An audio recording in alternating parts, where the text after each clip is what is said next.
अब हम आपको एक वीडियो विश्लेषण की मदद से यह बताएंगे कि आज जब जम्मू कश्मीर से अनुच्छेद 370 समाप्त होने के बाद पहली बार प्रधानमंत्री नरेंद्र मोदी श्रीनगर पहुंचे तो क्या हुआ, और उन्होंने आज वेड इन कश्मीर का विचार भी लोगों के बीच में रखा है और कहा है कि भारत के लोगों के लिए डेस्टिनेशन वेडिंग का नया डेस्टिनेशन अब कश्मीर होना चाहिए। और उन्होंने यह भी कहा कि वो जब से भारत के प्रधानमंत्री बने हैं तब से कश्मीर के लोगों का दिल जीतने की कोशिश कर रहे हैं और उन्हें लगता है कि वो अब इसमें सफल हो गए हैं।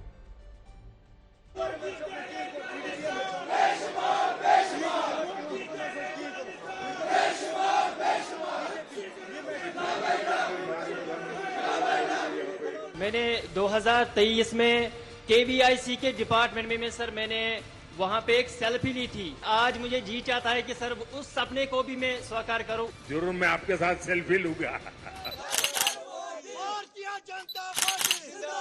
ये वो नया जम्मू कश्मीर है जिसका इंतजार हम सभी को कई दशकों से था। ये वो नया जम्मू कश्मीर है जिसके लिए डॉक्टर श्यामा प्रसाद मुखर्जी ने बलिदान दिया।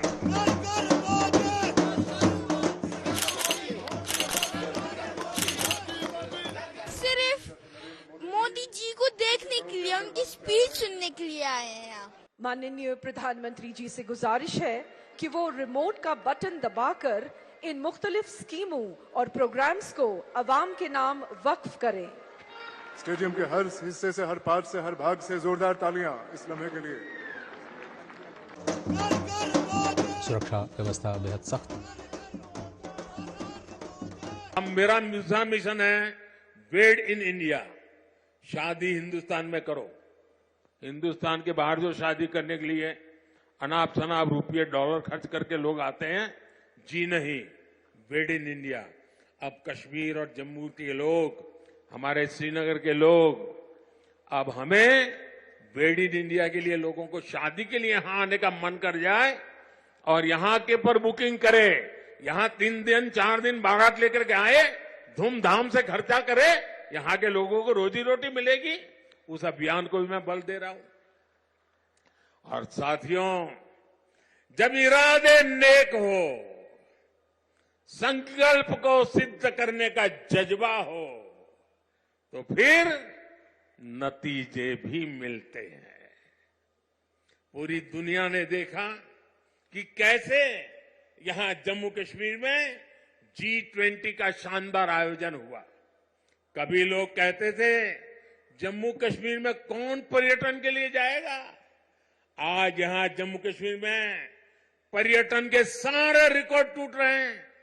अकेले 2023 में ही 2 करोड़ से ज्यादा पर्यटक यहां आए हैं। अब बड़े बड़े स्टार भी, सेलिब्रिटी भी, विदेशी मेहमान भी कश्मीर में आए बिना जाते नहीं हैं। वादियों में घूमने आते हैं, यहां वीडियो बनाते हैं, रील बनाते हैं और वायरल हो रही है। प्रधानमंत्री मोदी ने आज कश्मीर की हजरत बल दरगाह की विकास परियोजनाओं का भी उद्घाटन किया है और ये दरगाह दुनिया भर के मुसलमानों के लिए बहुत खास मानी जाती है। बड़ा विशेष स्थान है ये। इस दरगाह में पैगंबर मोहम्मद साहब की दाढ़ी का बाल सुरक्षित रखा हुआ है, जिसे मुँह मुकद्दस भी कहते हैं। और ये वही दरगाह है जिसकी वजह से वर्ष 1963 में भारत और पाकिस्तान में दंगे भड़क गए थे और इसकी वजह यह थी कि तब इस दरगाह में पैगंबर मोहम्मद साहब की दाढ़ी का बाल चोरी हो गया था, जो बाद में मिल भी गया था। लेकिन इस घटना के दौरान लाल बहादुर शास्त्री और भारत के तत्कालीन गृह मंत्री गुलजारी लाल नंदा और उस समय के गृह सचिव और आईबी की पूरी टीम को कश्मीर जाना पड़ा था। इतना बड़ा मुद्दा बन गया था और ऐसा कहा जाता है कि इस घटना के समय पंडित जवाहरलाल नेहरू का स्वास्थ्य खराब हो गया था। और इससे आप समझ सकते हैं कि इस दरगाह का मुसलमानों के लिए कितना महत्व है। और प्रधानमंत्री मोदी अब इसी दरगाह के लिए विकास परियोजनाओं को शुरू कर रहे हैं। लेकिन फिर भी हमारे देश का एक खास वर्ग प्रधानमंत्री को मुस्लिम विरोधी बताने की कोशिश अब भी करता रहता है। वर्ष 1947 में जब भारत का विभाजन हुआ था, तब से ही कश्मीर भारत के लिए एक बड़ी समस्या रहा है और इस दौरान कोई भी सरकार कश्मीर को अपने साथ जोड़ पाने में सफल नहीं हुई। यह तस्वीर आप देखिए पहले, यह तस्वीर एक आज रैली जब हुई प्रधानमंत्री की, तो एक युवा ने यह रिक्वेस्ट की कि वो प्रधानमंत्री के साथ तस्वीर लेना चाहता है, एक सेल्फी लेना चाहता है, और प्रधानमंत्री ने भी कश्मीर के इस युवा के साथ खुशी खुशी ये सेल्फी खिंचवाई है। और उसके बाद उन्होंने इस सेल्फी को ट्वीट भी किया है, जिसमें उन्होंने लिखा है अ memorable selfie with my friend Nazim. और उन्होंने ये भी लिखा कि वो नाजिम जितना बहुत अच्छा काम कर रहा है और वो उसके काम से बड़े इंप्रेस हुए। और पब्लिक मीटिंग में नाजिम ने यह रिक्वेस्ट किया प्रधानमंत्री से कि मैं आपके साथ एक सेल्फी लेना चाहता हूं, और फिर प्रधानमंत्री ने यह सेल्फी ली। इसके अलावा प्रधानमंत्री मोदी ने आज वहां पर एक पश्मीना शॉल वहां से खरीदा, जो वहां जो लोकल जो वहां के जो स्पिनर्स हैं उन्होंने बनाया था, और वो पश्मीना शॉल भी प्रधानमंत्री खरीद कर अपने लिए लेकर आए हैं। लेकिन बड़ी बात यह है कि प्रधानमंत्री नरेंद्र मोदी भारत के पहले ऐसे प्रधानमंत्री हैं जिन्होंने कश्मीर को मुख्य धारा में लाकर उसे सही मायनों में देश के साथ जोड़ दिया है। इससे पहले बहुतों ने कोशिश की होगी, लेकिन कश्मीर भारत से कटा रहा, भारत के साथ कभी जुड़ा नहीं, ना तो भूमि के मामले में जुड़ा और ना ही दिल से जुड़ा। आज मोदी सरकार में जम्मू कश्मीर की स्थिति बदल गई है और अब वहां के आम लोगों के जनजीवन में बहुत सुधार भी हुआ। तो पहली बात तो ये कि भारत के साथ कश्मीर जुड़ गया। दूसरा, अब कश्मीर में विकास आ गया। आज श्रीनगर को स्मार्ट सिटी बनाया जा रहा है और कश्मीर में जो विकास की परियोजनाएं हैं वो वैसी ही हैं जैसी भारत के किसी और शहर में या किसी और राज्य में होती हैं, जिससे कश्मीर के लोगों का बहुत फायदा हो रहा है। तो पहली बात, ये जो दूरियां थी भारत और कश्मीर के बीच, अब वो दूरी समाप्त हो गई। आज कश्मीर, जम्मू कश्मीर भी भारत का वैसा ही एक राज्य है, वैसा ही एक हिस्सा है जैसा कोई और राज्य है, कोई और शहर है या कोई और जगह है। दूसरा, अब वहां पर भी विकास हो रहा है। तीसरा, मोदी सरकार ने अब कश्मीर को देश के साथ पूरी तरीके से जोड़ दिया है। पहली बार, चौथी बात, पहली बार कोई प्रधानमंत्री कश्मीर के लोगों का दिल जीत पाया है। और इस बात को आप कुछ आंकड़ों से समझिए।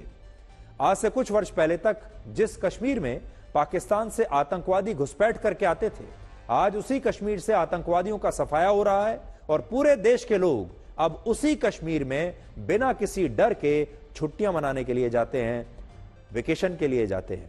और आज तो प्रधानमंत्री मोदी ने यह भी कह दिया कि अब से अगर आपको अपनी डेस्टिनेशन वेडिंग करनी है तो वो भी आप कश्मीर में जाकर कीजिए। वर्ष 2014 से पहले 90 से 95 लाख पर्यटक हर साल जम्मू कश्मीर जाया करते थे, लेकिन अब 2 करोड़ से ज्यादा पर्यटक हर साल जम्मू कश्मीर घूमने के लिए जाते हैं।